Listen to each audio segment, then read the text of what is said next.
Recording studio बलुआहा।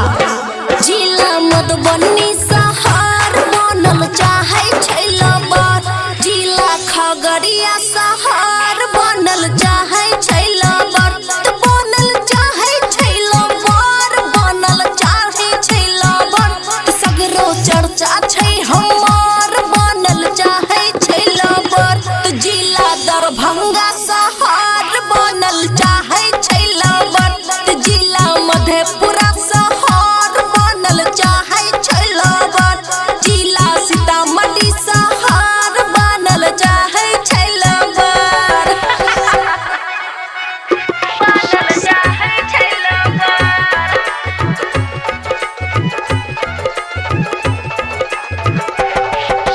DJ Shiv Narayan Sitamarhi. Shiv Narayan Sitamarhi.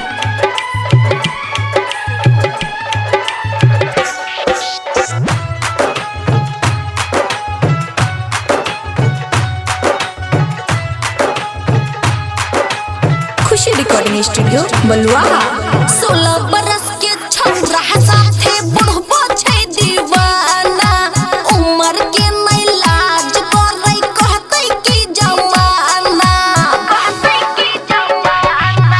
16 बरस के छौरा साथे बुढ़बो छै दीवाना, उमर के नहीं लाज करे कहते की जमाना। सब कोना में बोला के हमर मांगे छै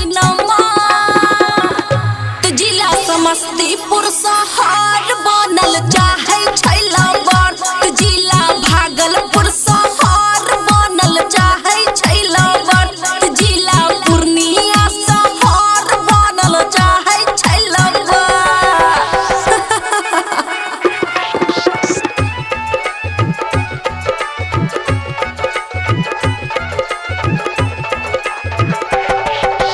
डीजे शिव नारायण सीतामढ़ी।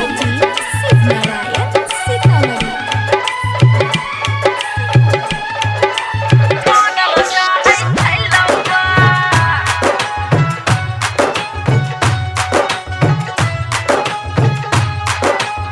खुशी रिकॉर्डिंग स्टूडियो बलुआहा।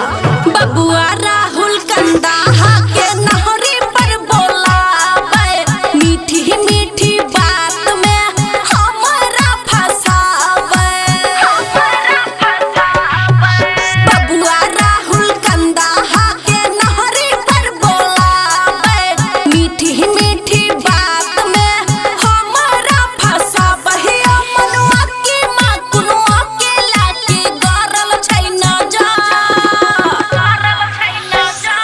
जिला सहरसा शहर बनल चाहे छैलबर, जिला नालंदा शहर बनल चाहे छैलबर, जिला अररिया शहर बनल चाहे छैलबर। खुशी रिकॉर्डिंग स्टूडियो बलुआहा।